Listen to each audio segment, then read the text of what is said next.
ahora con Rodolfo Valentín Santos, director de la Oficina Nacional de Defensa Pública.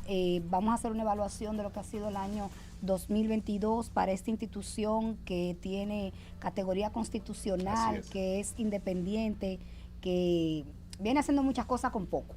Buenos días, doctor. Muy buenos días a todos que en estos momentos están conectados, como siempre. Y gracias por la invitación y hablar un poco de la Oficina Nacional de Defensa Pública. Cuando se pasa un balance a fin de año, ¿qué podemos mostrar como logros? Mira, yo creo que la Oficina de Defensa Pública en este año ha hecho un extraordinario trabajo. De verdad que nosotros producimos todos los años un informe de todo el trabajo que ha hecho en el año la institución, incluyendo el levantamiento de las condiciones de lo privado de libertad. Y en este año ha sido un año de muchos logros, porque uno de ellos es que la Oficina de Defensa Pública, ante la fiscalización de los órganos rectores, estamos en 100 y en 98. Uy, de hecho, bueno, más por encima que las instituciones que nos fiscalizan. Por ejemplo, el portal transaccional estamos en 100, estamos en contrataciones públicas, estamos en 100, en contabilidad gubernamental estamos en 98 como institución pública, porque nosotros procuramos y tratamos de que allí esencialmente la transparencia impere y que todo se realice sobre la base de las normas, los decretos, las leyes, los reglamentos que existen, porque yo creo que debemos, cuando yo entré a la defensa pública, yo dije vamos a hacer una institución referencia y modelo para las demás, porque yo creo que se puede realizar el trabajo. claro. Y fíjense ustedes que en enero del 2019, que fue cuando yo entré, teníamos un presupuesto que yo encontré que hasta la fecha es el que hemos manejado. Y antes de ya teníamos 5 años que no se hacían concursos para defensores públicos. Y con el mismo presupuesto ya he hecho 2 concursos para defensores públicos. Un grupo de defensores públicos egresado el año pasado de la Escuela de la Judicatura de 36 defensores públicos. Nuevos. Y en esta ocasión 37 defensores públicos, porque teníamos... Dice que en tu gestión tú tienes casi 70 nuevos defensores públicos. Con el mismo presupuesto que encontré. Entonces no te van a dar dinero, Valentín, porque tú tienes dinero. Lo que pasa es que he tratado de realizar el trabajo, Albanelli, como si te hubiesen dado un pescado y tú lo hayas multiplicado, los panes y los peces. De hecho, a nosotros hace más de 7, 8 años nos hace falta abrir 8 oficinas y tenemos un déficit de unos 200 defensores públicos a nivel nacional. ¿Cuántas oficinas tiene la defensa pública? 29 oficinas. Pero le faltan 3. Sí, 4. Nos falta 8 oficinas porque hay municipios. Exacto, hay municipios que tienen tribunales de primera instancia y tiene juzgados de instrucción que ameritan defensores públicos y apenas allí solamente tenemos abogados contratados. 2. ¿Ustedes funcionan dentro de los palacios de justicia o tienen oficinas afuera? La mayoría de las oficinas. Solamente tenemos 4 oficinas afuera. Y esas 4 oficinas afuera es porque cuando yo llego, que veo la situación de los defensores públicos en los palacios de justicia, porque huelga señalar que en los palacios de justicia a la defensa pública se le cedió almacenes, pasillo, parte atrás, y esos espacios extraordinariamente estrechos se llenaron con nuestros empleados, paralegales, recesionistas, defensores públicos, abogados adscritos, y no caben, y están apilados, así como están las cárceles, están los defensores públicos hacinados. Entonces para mí es de mucha preocupación porque el ámbito laboral, el medio donde tú te desenvuelves debe estar adecuado para una mejor concentración.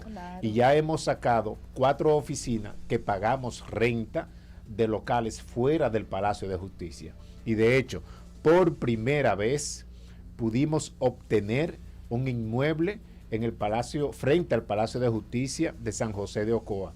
primera vez es de ustedes, de nosotros. Y eso ha sido en esta gestión. Primera vez, y estos defensores públicos estaban en el patio del Palacio de Justicia de San José de Ocoa, donde habían plantas de yuca sembrada, planta de plátano, y el usuario tenía que dar la vuelta y entrar por esa mini finca para poder llegar a la Oficina de Defensa Pública. Y déjame decirte, Álvaro, la defensa pública ha sido una institución invisibilizada por los gobiernos y por el Estado, por los gobiernos y por el Estado. Y yo creo que la percepción y la apreciación de los gobiernos y el Estado es que es una oficina que defiende delincuentes. Yo creo que esa ha sido la percepción, por eso la defensa pública ha sido invisibilizada. Fíjate que la defensa pública actualmente cuenta con unos aproximadamente 600 empleados, 200 defensores públicos de carrera y 124 abogados adscritos contratados. Esos abogados adscritos contratados es porque no tenemos en esos locales y municipios defensores públicos de carrera que duran un año. Tienen que ser jurisdiccionales. No necesariamente, porque hemos tenido en el concurso defensores públicos que viven en el distrito y aspiran porque necesitan primero el empleo, necesitan el trabajo. Y se atreven a mudarse. No, y se van a Santiago, se van a San Juan, se van a Barahona, viviendo en el Distrito Nacional. Y déjame decirte, ¿por qué pasa esto? Y yo conozco perfectamente las defensorías públicas regionales, porque pertenezco a la AIDEF, que es la Asociación Interamericana de Defensoría Pública, y yo coordino el Caribe. Y de verdad que una de las oficinas de defensa pública más joven en la región es en República Dominicana. Sí, son bastante jóvenes. Oscilamos, exacto. Bueno, oscilamos. Entre los 25 y 40 años, adultos jóvenes también, un 80% o casi 90%. Y la entrega de esos abogados que defienden a esas personas que no tienen cómo pagar su defensa. Vimos recientemente que ustedes reconocieron a un grupo importante de ese personal. ¿Cómo se da la entrega de esas personas? Mira, como yo hablaba ahorita con el doctor que va a tener ahorita una intervención, y hay que tener vocación. Hablábamos de la vocación para ser médico y del grado de sensibilidad que hay que tener para poder trabajar en esta área del derecho. De verdad que el grado de sensibilidad debe ser alto, la vocación de servicio, y nosotros tratamos de que el perfil cumpla con todos los requisitos necesarios, porque todos los defensores públicos, todas las semanas, todos los viernes, deben de visitar los centros carcelarios a nivel nacional. Wow. Para poder conversar con los usuarios, pero también poder decirle cómo va el proceso. Y que si alguno de ellos tiene algún tipo de elemento de prueba, testigo que conozca que estaba en el lugar, para que eso nos pueda ayudar a nosotros a realizar una defensa efectiva. Y mira a ver si los defensores públicos son de tanta calidad que cuando hay concurso para el Ministerio Público, concurso para el Poder Judicial, o cuando una oficina privada requiere un abogado penalista, generalmente migran los defensores públicos hacia allá. Y lo hacen con toda la razón. ¿Y sufren mucho esas consecuencias ustedes? Sí, padecemos mucho. Padecen mucho esa competencia del sector privado o el sector público en el área judicial, que ustedes invierten quizás en la capacitación de una persona y luego se le va. El sector privado paga bien. Fíjense que en los casos de relevancia que tenemos en República Dominicana, hay muchos ex defensores públicos que están interviniendo en ese caso. Y eso dice mucho de la calidad del defensor público, porque nosotros nos preocupamos por una formación continua de calidad. ¿Saben cuántos talleres, cursos, paneles, conferencias recibieron nuestros empleados? 80 en este año. Muy bien. 80 a nivel nacional. Y nosotros tratamos de que sobre la base del principio de igualdad puedan todos acceder a las capacitaciones que nosotros impartimos. Y el nivel de efectividad de los defensores públicos con relación a sentencias logradas a favor, lógicamente. ¿Cuál es el nivel de efectividad? Es muy alto. Son unos criminales. Sí, es muy alto, es muy alto. Y figúrate tú, el director de esa institución es el único abogado en República Dominicana que tiene una maestría en litigación oral en Estados Unidos a nivel federal. En Estados Unidos. Entonces, yo creo mucho en modelar, ¿no? Porque no solamente es ser gerente, no solamente es ser administrativo, es modelar con el ejemplo. Yo todavía hay casos que voy y lo litigo, porque al director le corren por las venas la litigación, el abogar y defender. Y ustedes han escuchado el método del mimetismo, que tú te adaptas al medio circundante. Yo inmediatamente entré a la oficina, debo de conocer los principios de la buena administración y la alta administración. Y en estos momentos terminé la maestría en alta gerencia.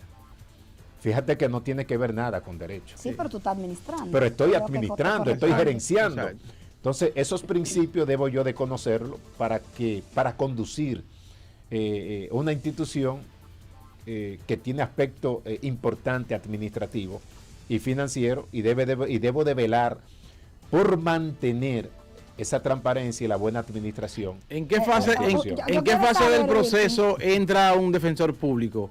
El defensor público está 24 horas disponible a la persona que lo requiere. Cuando yo digo esto, nosotros tenemos apostado a nivel nacional en todos los tribunales de atención permanente que conocen vistas de medida de coerción, tenemos un defensor público ahí.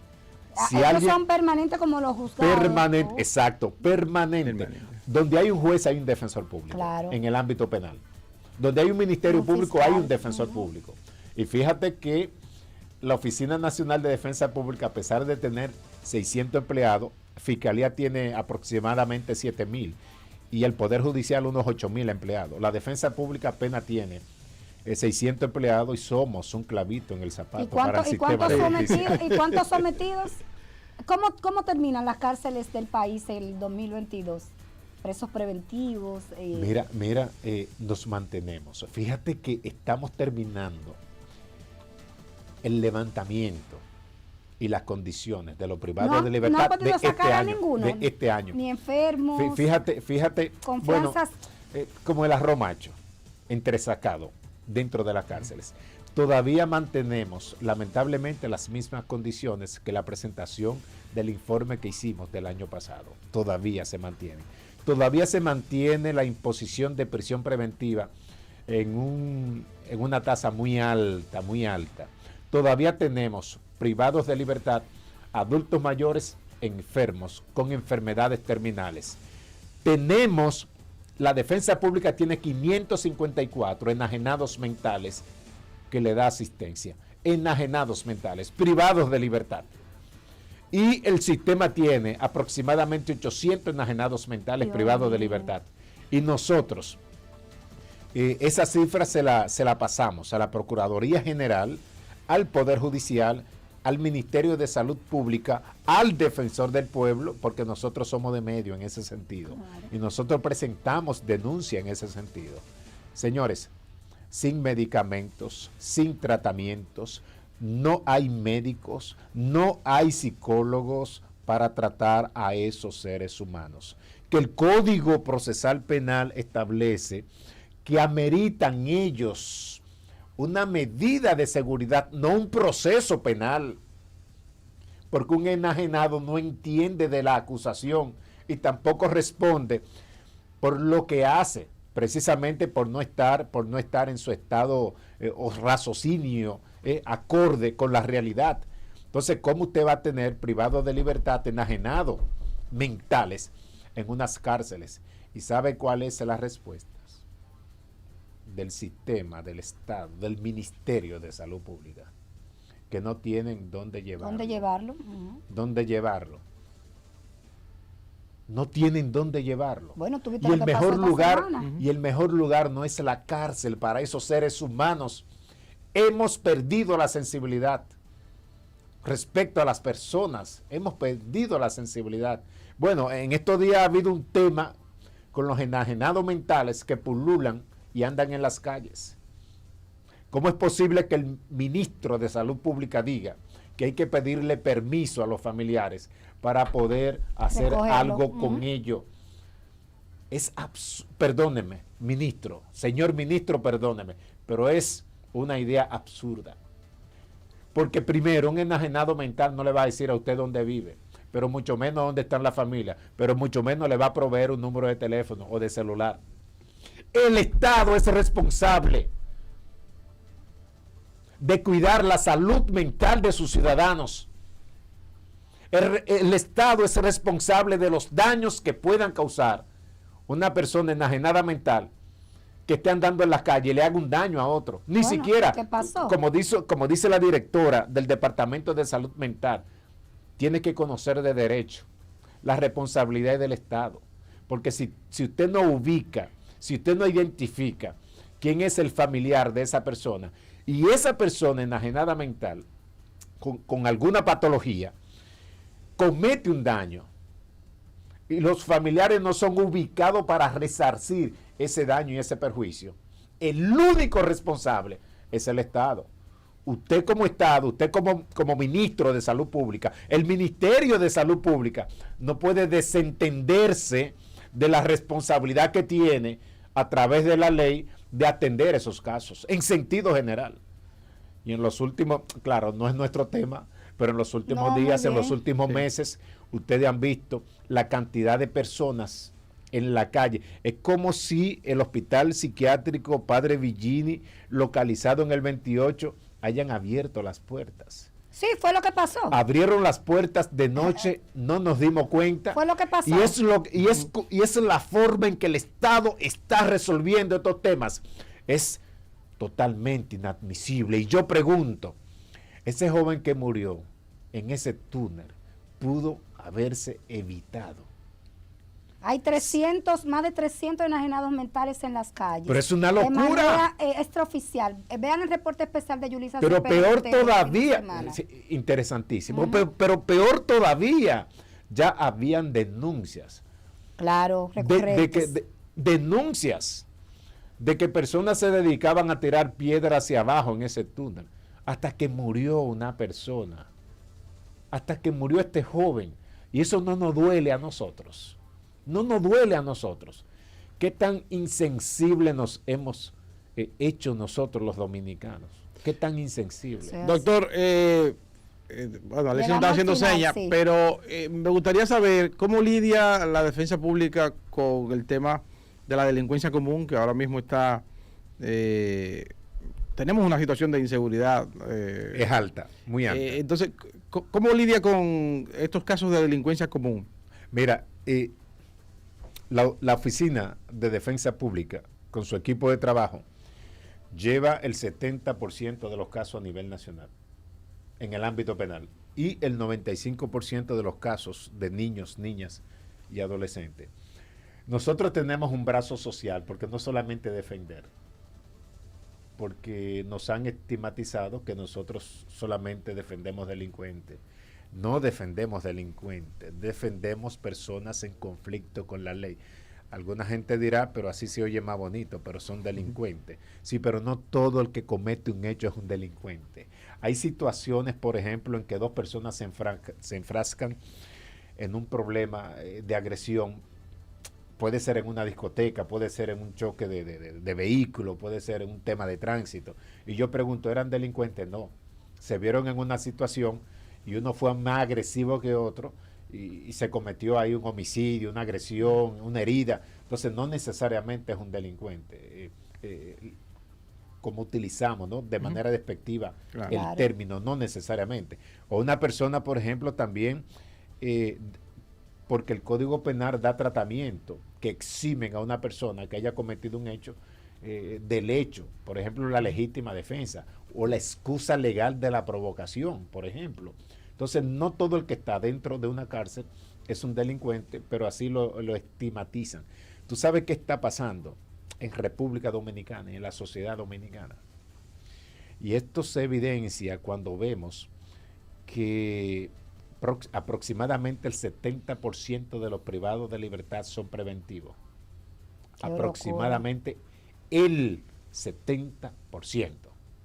Porque el Ministerio Público imputa, acusa, persigue, encarcela, pone en prisión.